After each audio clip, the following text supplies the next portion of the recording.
히브리서 기자가 정확히 누구인지는 모릅니다. 어떤 사람들은 바울이라기도 하고, 또 어떤 사람은 그 당시에 살았던 그 근처에 유명한 믿음의 전도자였다, 무명의 전도자. 여러 가지 말을 많이 하지만 자세히 알 수는 없습니다. 그러나 누가 썼는지는 모르지만 이 히브리서는 믿음에 대해서 정확한 우리들에게 단호한 결단을 촉구하는 말씀인 것은 분명한 것 같습니다. 이제 히브리서를 거의 마무리할 때쯤 우리가 여러 많은 믿음의 요소들에 대해서 말씀을 듣지 않았습니까? 믿음은 바라는 것들의 실상이고 보이지 않는 것들의 증거가 되고 선진들이 이로써 증거를 우리들에게 얻게 하셨다라고 말씀을 하시면서 믿음의 그 거창한 위인들을, 영웅들을 소개하고, 그리고 오늘 본문만 같아도 동일하신 그 하나님께 우리가 어떻게 믿음으로 살아가야 될 것인가에 대한 자세한 부분들을 우리들에게 말씀하시지 않았습니까?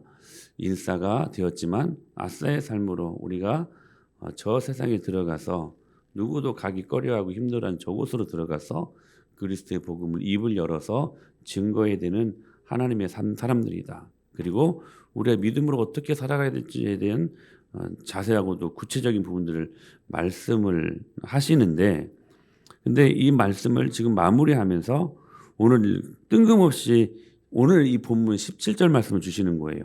너희를 인도하는 자들에게 순종하고 복종하라. 그들은 너희 영혼을 위하여 경성하기를 자신들이 청산할 자인 것 같이 하느니라. 그들로 하여금 즐거움으로 이것을 하게 하고 근심으로 하게 하지 말라. 그렇지 아니하면 너희에게 유익이 없느니라라는, 어찌 보면 이 문맥상 별로 잘 어울리지 않는 말씀을 주시고 있는 것입니다. 그런데 너무나도 어울리는 말씀입니다. 의미를 안다면. 우리가 믿음의 여정들을 우리가 보내면서 어떻게 믿음으로 살아가야 될지에 대한 자세한 부분들을 말씀을 하시는데, 이것이 내 의로, 내 생각대로 이것이 믿음이 흘러갈 수 있기 때문에 하나님은 정확한 질서를 주고 계신다는 사실이에요. 목양관계라는 질서 안에서 이 하나님의 영광의 소망이 흘러가기를 원하신다는 사실입니다. 가장 안전한 보장성 있는 그 관계를 주신 거예요. 그게 뭐냐면 바로 목양관계라는 거예요. 그러니까 목양관계 안에서 우리가 믿음 생활을 해야 된다는 것을 말씀하셔요. 이거 벗어나서 혼자 깨닫고 혼자 하나님 찬양하고 혼자 신앙생활하는 것은 하나님이 절대로 기뻐하시지 않는 그러한 모습이라는 것을 말씀하고 있다는 것입니다. 그렇다면 우리의 모든 믿음의 여정들이 이 카테고리, 그러니까 이 목양관계 안에 들어오게끔 해야 되는데, 이 중요한 목양관계는 무엇일까요? 목양관계를 한마디로 정의한다면 이런 겁니다. 그리스도를 깊이 만나고 그리스도께 사로잡힌 인간 목자의 말씀 사역을 통해서 여러분들처럼 양떼들이 그 말씀의 감화를 받고 그 말씀 앞에서 인격적인 승복이 일어나고 그리고 은혜의 통치를 경험하는, 그래서 양떼들이 할 수 있는 건 뭐냐면 매일매일의 삶 속에 자기를 부인하는 거예요. 그리고 자아를 깨뜨리는 통로가 바로 목양관계라는 통로라는 것입니다. 따라서 이 목양관계는 복음의 진리와 영혼을 향한 그렇게 깊이 그 예수님께 대한 사랑에 사로잡혀 있는 목자가 그의 목양 아래에서 기독교 신앙 그 교리를 겸손히 배우는 참된 양떼가 세워질 때 비로소 이 관계가 성립된다는 사실입니다. 그런 의미에서 우리가 그 무엇보다도 여러분 영혼에 목자가 있는 것은 너무나도 소중한 일입니다. 여러분에게 여러분의 영혼을 염려해주고 진리를 가르쳐주고 어떻게 주님을 믿어야 할지 삶의 모범을 보이고 인생의 어떤 번영 속에서도 교만하지 않고 삶의 절망 속에서도 낭망하지 않도록 참된 복음의 진리를 가르쳐주는 영혼의 목자가 있는 것은 너무나도 소중한 일이라는 사실입니다. 여러분에게 다른 사람들이 부러워할 만큼의 모든 것이 있어도, 심지어 이 사람이 신앙생활까지도 잘하고 있다고 해도, 그래서 주의 성수도 잘하고 11조도 잘하고 다 한다고 할지라도 여러분의 영혼에 진정한 목자가 없다면 여러분은 고아원에서 공부 잘하고 그래서 인정받고 고아원에서 밥 잘 먹어서 키 크고 고아원에서 좋은 장난감이 있어서 즐거워하는 어린아이와 똑같은 처지라는 사실입니다.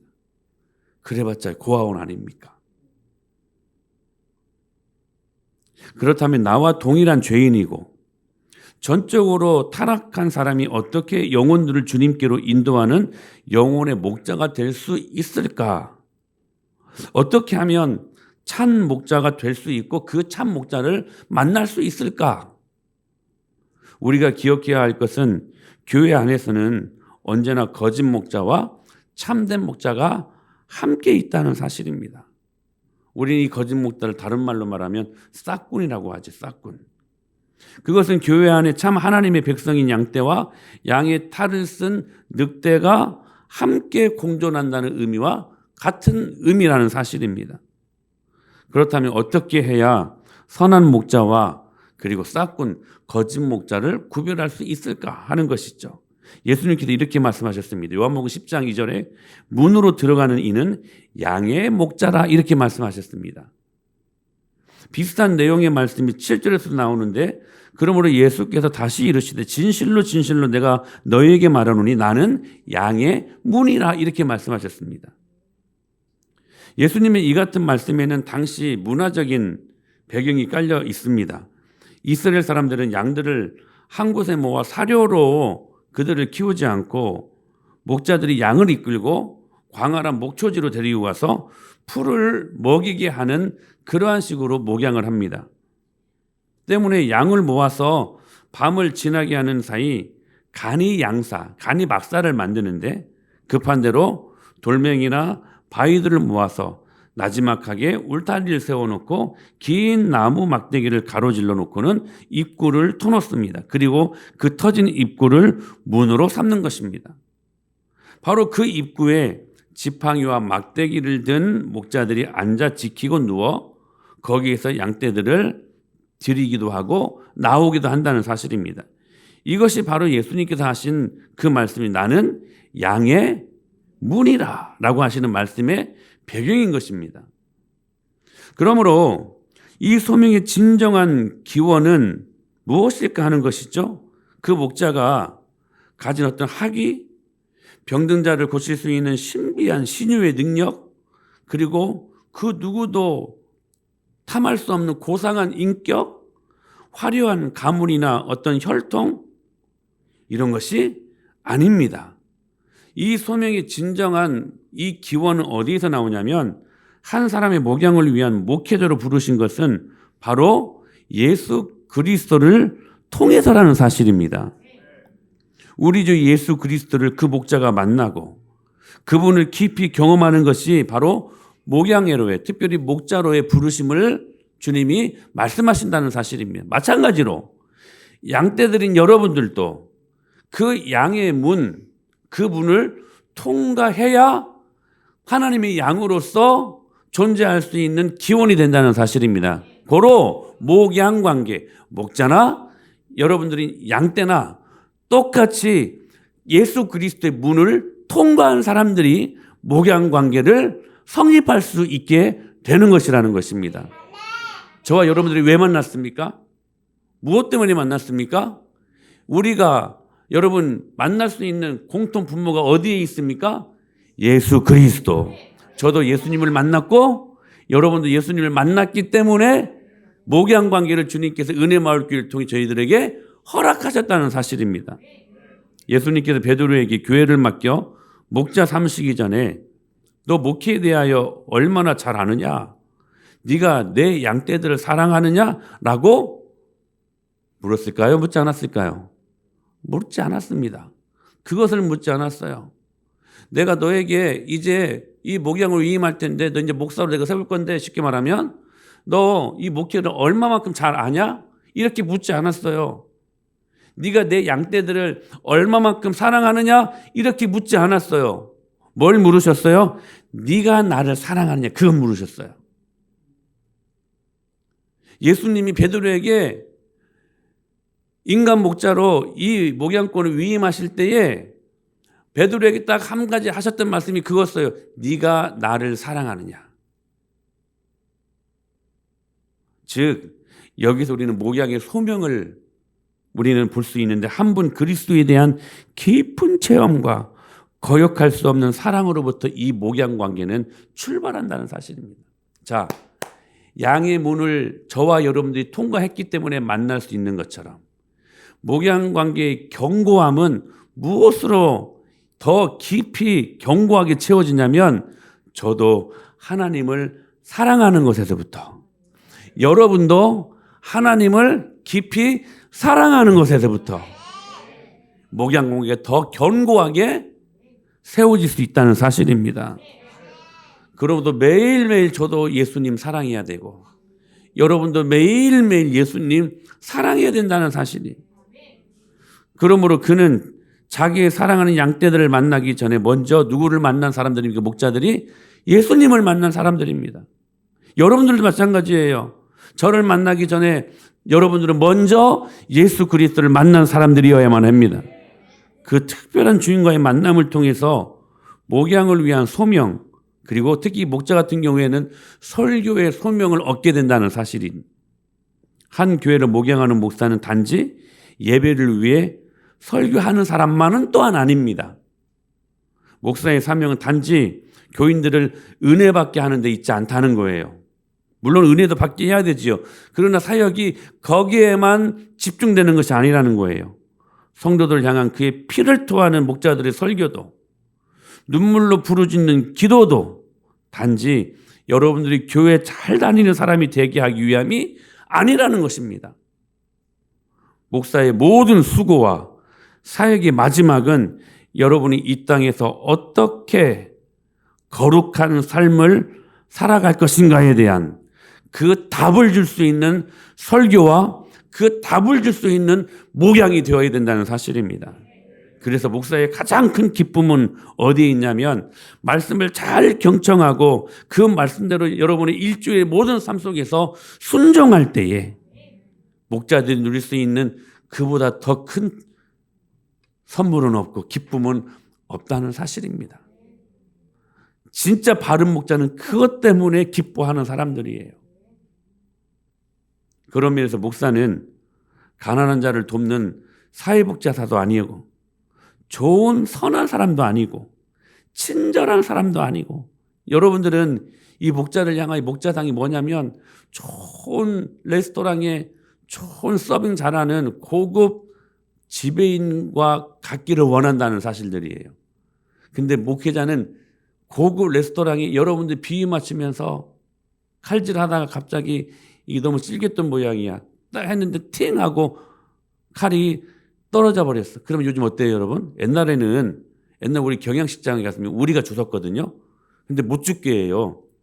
여러분, 서빙 보는 사람들이 막 손살같이 달려와가지고 그 딱 가면 놔두셔. 새로운 것들로 다시 세팅을 해주고, 그건 본인들이 주워가지 않습니까?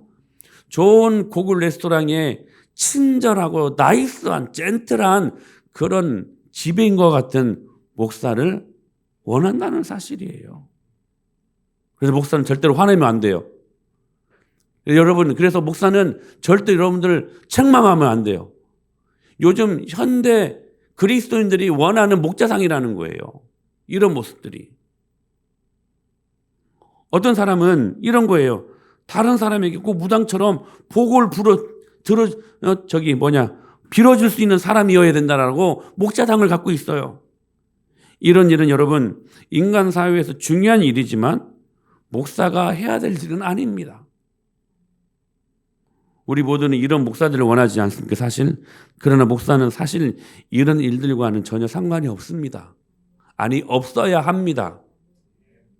없어야 해요. 오히려 목회자들은 복음의 진리 때문에 때로는 어떤 사람들은 나쁜 사람이 될 수도 있고, 복음대로 말씀을 살지 못하면 어떻게 싹군이 아닌 이상 정말 하나님이 원하시는 바른 참된 목회자라면 그 잘못 살고 있는 그 양떼들 향하여 어떻게 끝까지 여러분 달콤한 설탕물만 줄 수 있겠습니까? 그렇지 않아요, 여러분. 때로는 책망도 해야 되고, 때로는 잘못 살고 있으면 잘 살 수 있도록 여러분 수정도 해줘야 되고, 그래야 여러분 정말 하나님이 기뻐하는 목사가 되는 거 아니겠습니까? 그래서 잘못 살고 있을 때 잘 사십시오. 제대로 사십시오. 제대로 예배하십시오. 제대로 예수님 믿으십시오. 라고 말할 때 그 어떤 사람에게는 그것이 기분 나빠가지고, 그 어떤 사람한테, 그 목회자는 그 사람한테는 나쁜 사람일 수 있다는 사실이에요. 다른 사람의 죄를 드러내기 때문에 누군가에게는 불쾌한 사람이 될 수도 있다는 사실이에요. 복이 아니라 때로는 저주를 선포해야 될 때도 있지 않겠습니까? 요즘 교인들 중에는 교회에 출석하고 헌금하는 것은 내가 스스로 알아서 할 테니 다른 삶의 부분에서는 일체 간섭하지 말라고 말하는 사람들이 너무나 많습니다. 여러분들 내면에 있는 모습들을 한번 잘 체크해 보세요. 바운더리 치려고 그래요. 어느 정도까지는 허용을 해요. 그런데 정말 정작 허용해서 정말 나의 이 지금 골마 터지고 있는 이것들 째가지고 치료해야 되는 그 부분들에 대해서는 더 이상 오지 말라는 거예요. 더 이상 오지 말라는 거예요. 여러분, 그럴지라도 여러분들의 모든 삶은 목회자의 관심과 돌봄의 대상입니다. 모든 삶이.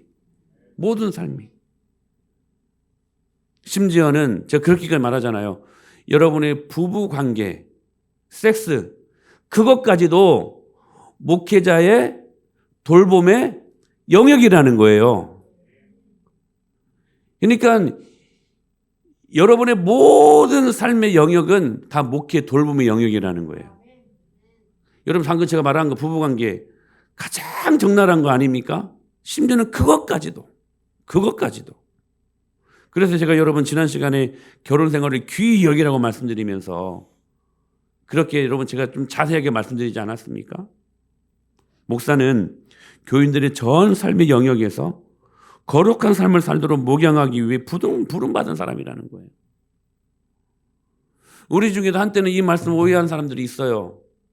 깊이 매일매일 회개하셔야 돼요. 어떤 사람은 그래요. 강단에서만 선포하는 말씀 갖고만 목양하시라는 거예요. 그러나 목회자들은 그렇게 부르심 받은 존재들이 아니에요. 강단에 선포되는 말씀뿐만이 아니라 여러분의 실제 생활에서도 깊이 그를 관찰하고 하나님 말씀대로 살고 있는가, 부부관계는 어떻게 되고 자녀들을 어떻게 양육하고 있고 여러분의 모든 물질들은 어떠한 물질의 그런 관계들을 형성하고 있고 물질을 잘 사용하고 있는가, 여러분 사소한 부분들을 깊이 관찰하고 제가 지난주에 말씀드렸잖아요.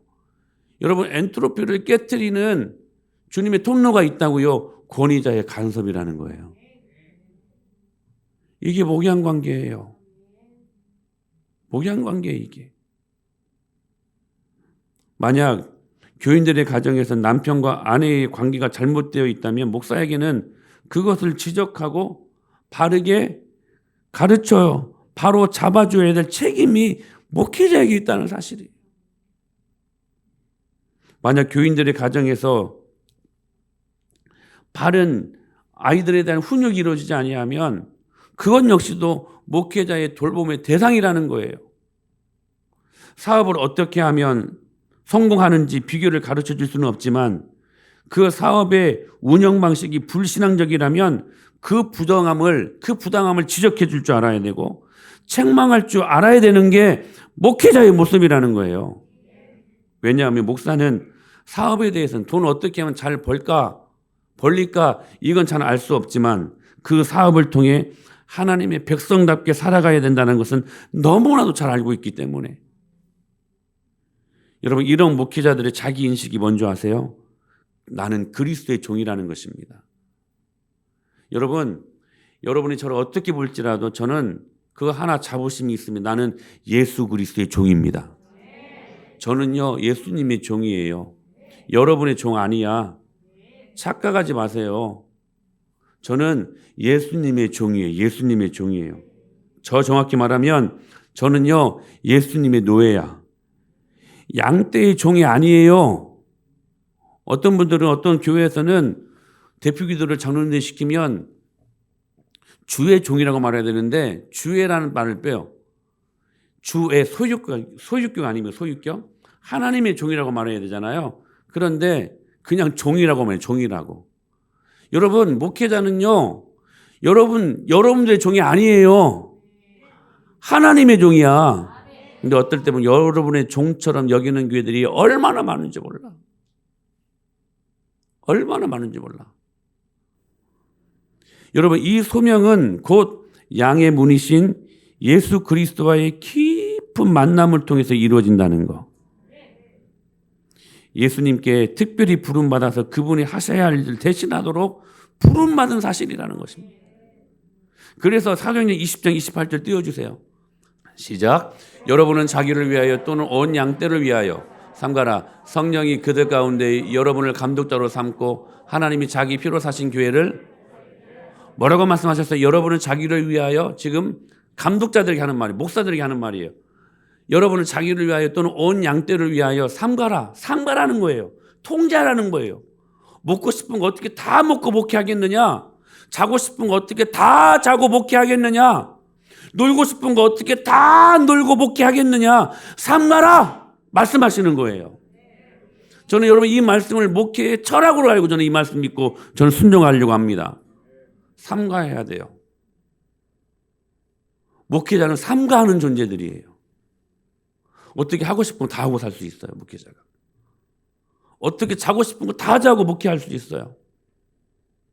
어떨 때 진짜 피곤할 때는 새벽 예배 하루 종일 쉬고 싶어요. 그런데 그 양심에 허락이 안 돼. 왜냐?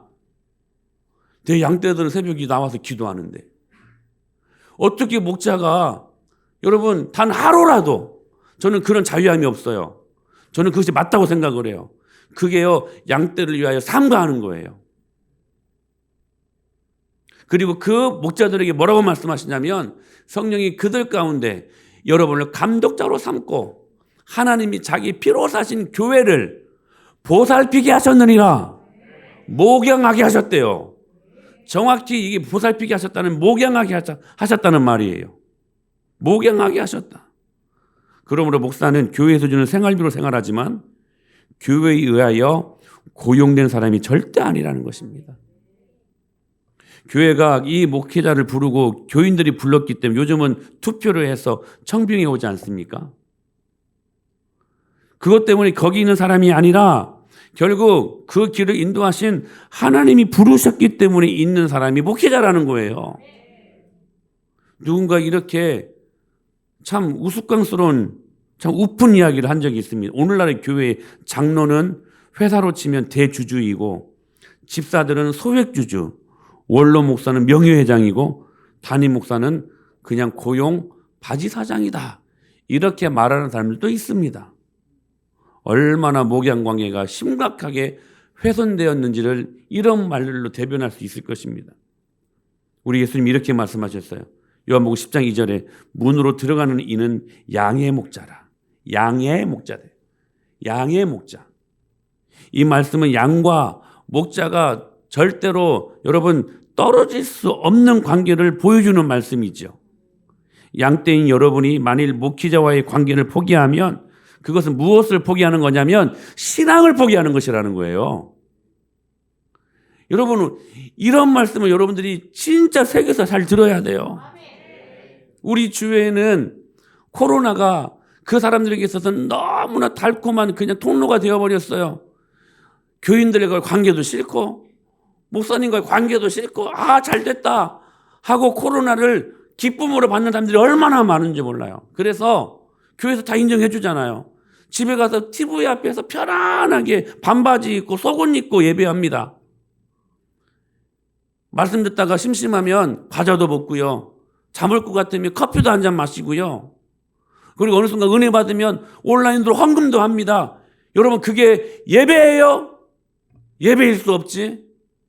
차라리 그런 예배는 안 드리는 게 나아요. 안 드리면 나는 예배 안 드리겠구나 죄책감이라도 갖고 있지.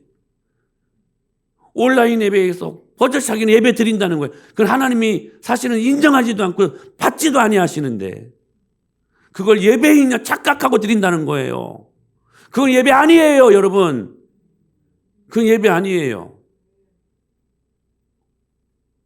예배는 살아계신 하나님과 코이노니아, 그분을 보시는 성도들이 함께 드리는 거예요.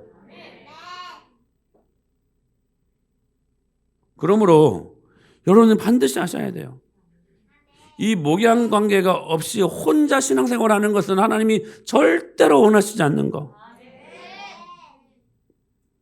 그래서 묻고 싶어요. 여러분이 영혼에 진정한 목회자가 있냐는 거예요. 그래서 오늘 본문에서 말씀하신 다시 히브리서 13장 17절 시작. 너희를 인도하는 자들에게 순종하고 복종하라. 그들은 너희 영혼을 위하여 경성하기를 삼가라. 이 말 삼가라. 목회자는 그렇게 삼가는 존재들이다. 그러므로 그들로 시작. 그들로 하여금 즐거움으로 이것을 하게 하고 근심으로 하게 하지 말라. 그렇지 아니하면 너희에게 유익이 없느니라. 여러분은 양입니다. 양의 특징을 말씀드렸었죠. 양은 눈이 시력이 약해가지고 2m 이상의 것들을 못 봅니다. 빠른 걸음도 없습니다. 그리고요, 날카로운 발톱도 없어요. 날카로운 송곳니도 없어요. 한번 살이 찌다 보면 비대해져 가지고요, 어떻게 회충이나 이런 것들이 이 눈을 통해서 들어가면 꼼짝 못지 그냥 괴사하고 마는 존재들이에요. 그리고 이 양떼들은 물도 싫어합니다. 물을 싫어해요. 잘못 그 물에 빠져버리면 그 양털이 그 물을 다 흡수해버리기 때문에 그 물의 무게 때문에 제대로 걸어갈 수가 없는, 그래서 물을 싫어해요. 그래서 이 양떼들에게는 절대적으로 필요한 존재가 있어요. 뭐예요? 목자가 필요한 거예요. 이 양은 절대로 혼자 살아갈 수 없는 존재들이야. 이들에게 절대적으로 필요한 존재는 목자들이라는 거예요. 그 목자들이 쉴 만한 물가로, 잔잔한 물가로 인도함을 받을 때 갈 수 있는 존재이고, 잠시 스톱하면 그대로 멈춰서야만 존재들이고, 그 목자를 철저히 신뢰할 때에 양떼들은 그 안에서 누릴 수 있는 안정적인 축복이 있다는 사실입니다. 그래서 말씀하시는 거예요. 그들로 하여금 이것을 즐거움으로 하게 하고 근심으로 하게 하지 말라. 그렇지 아니하면 너희에게 뭐가 없어요? 축복이 없대요. 축복이라는 말이에요. 복이 없대요. 목자는 문이신 예수 그리스도의 세움받은 사람임을 믿으십시오. 그리고 그에 관한 주권은 철저히 하나님께 달려 있습니다. 그의 모든 직무와 그의 모든 가르침과 교훈들, 목양을 위한 모든 권위의 원천은 그리스도께 달려 있다는 사실들. 사람의 투표나 사람의 표결이 그를 세운 것이 아니라는 거예요. 그런 절차를 가졌을지는 모르지만 그를 세운 것은 그런 제도가 아니라 궁극적으로 예수 그리스도시라는 사실이에요. 그러므로 목양 관계는 떨어질 수 없는 관계입니다. 목자는 양의 목자이고 양은 목자의 양입니다. 목자는 양을 위하고 양은 목자에게 속하여 있어야 된다는 사실이에요.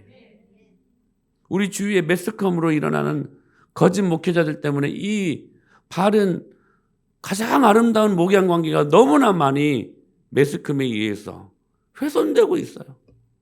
신천지나 그 괴상한 이단 사이비 교주들 때문에 이 아름다워야 될, 흠모해야 될, 비전을 가져야 될 그 아름다운 그림이 얼마나 엉망진창이 되고 있는지 몰라요.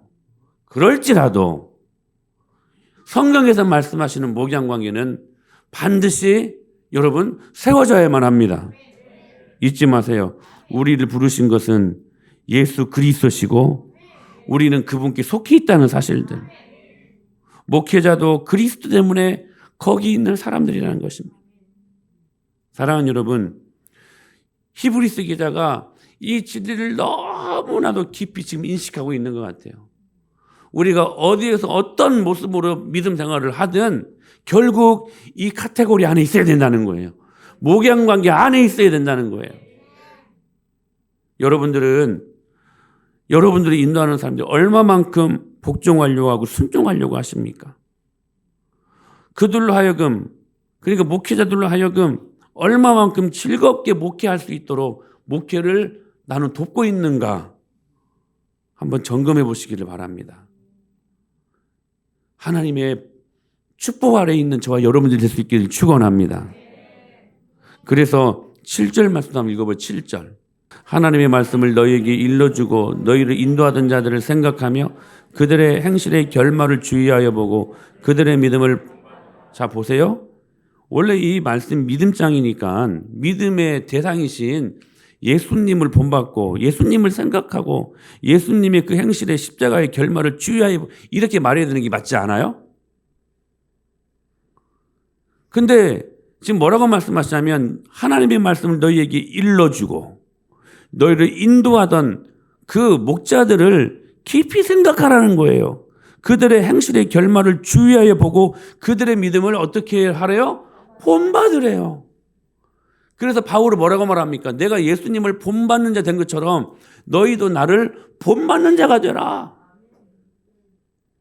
사랑하는 여러분, 정말로 여러분들이 존중할 줄 알고 사랑할 줄 알고 신뢰할 수 있는 목회자가 있다면 여러분들의 그 어떤 것들보다 가장 위대한 축복을 갖고 있는 것일 것입니다.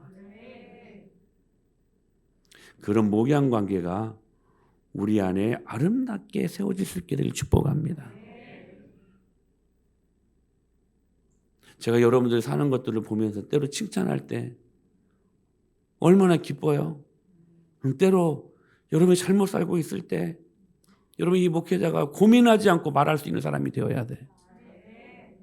내가 이 사람한테 이렇게 말하면 이 사람이 어떻게 생각할까? 내가 이렇게 혹시라도 지적하면 이 사람이 혹시 교회는 떠나지 않을까? 여러분의 인격을 존중하고 그럴까요? 그래서 여러분 존중해 주는 걸로 생각을 하고 기분 좋습니까? 아니요. 여러분들이 잘못 살고 있을 때 이 목사가요, 아무런 걸림돌 없이 그냥 쉽게 그냥 달려가서 그렇게 살면 안 됩니다라고 쉽게 대할 수 있는 사람들이 되셔야만 합니다. 그게 하나님이 기뻐하는 목양 관계의 모습이라는 거예요. 여러분들도 쉽게 달려와서 목양실에 놓고 하고, 목사님 제가 한 주간 살면서 이러이러한 기쁨이 있었습니다. 축복해 주세요. 말할 줄 알아야 되고. 어떤 사람들은 기도만 부탁하고 기도 응답 때도 전화 한 통이 없어요. 기도 응답 받았다고. 그런 관계 되면 안 된다는 거예요. 기도 제목 부탁할 때는 막 중내산에 막 심각하게 막 부탁했다가도 기도 응답이 되면 감사하다는 말 한마디가 없어요. 그게 무슨 교만이야 그게. 지들이 잘해서 그 응답 받은 거예요? 아마 여러분들보다 제가 더 그 기도 많이 할 거예요. 여러분들을 위해서.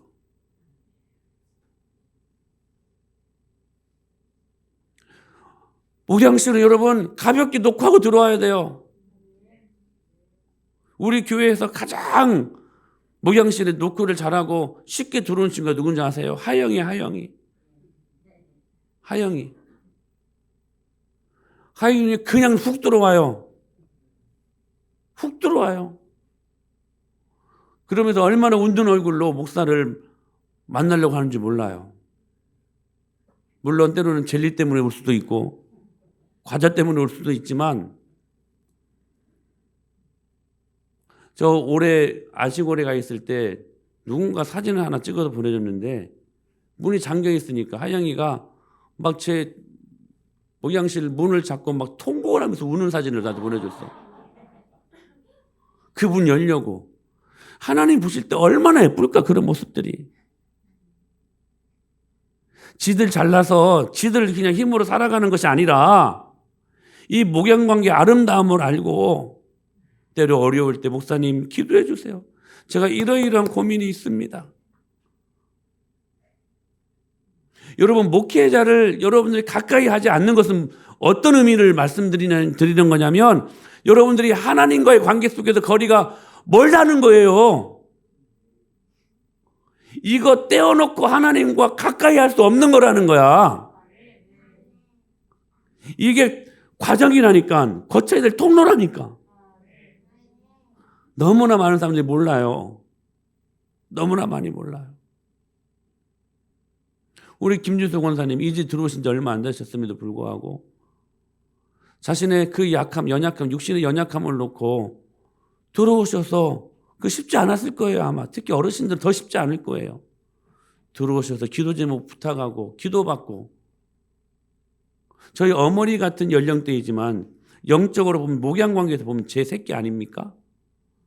얼마나 예쁜지 몰라요. 그냥 충분히 기도해주고 충분히 같이 염려해주고, 건강검진 받았을 때 어떻게 결과가 나왔는가 저는 염려가 되더라고요. 그래서 문자도 보내주고. 여러분, 이런 아름다운 우리들의 관계 속에서 하나님이 여러분들에게 주시는 복이 있다는 거예요. 이거 여러분 뛰어넘어가지 마세요. 이거 반드시 거치세요. 그래서 마지막으로 히브리서 기자가 지금 이 편지 마지막 부분에서 이 관계를 지금 우리들에게 아주 강한 어조로 말씀하시는 거잖아요. 사실입니다. 우리 다시 한번 17절 말씀 읽어볼까요? 시작. 너희를 인도하는 자들에게 그들은 너희 영혼을 위하여 경성하기를 자신들이 청산한 자인 것 같지 않은 그들로 하여금 즐거움으로 이것을 하게 하고 근심으로 하게 하지만 그렇지 않으면 너희에게 유익이 없느니라. 할렐루야. 여러분, 이 관계를 믿음으로 누리시고, 작은 교회지만 이 안에서 누릴 수 있는 축복들이 얼마나 많습니까? 그 은혜를 누리는 저와 여러분이 될 수 있게 되기를 예수님의 이름으로 간절히 축복합니다.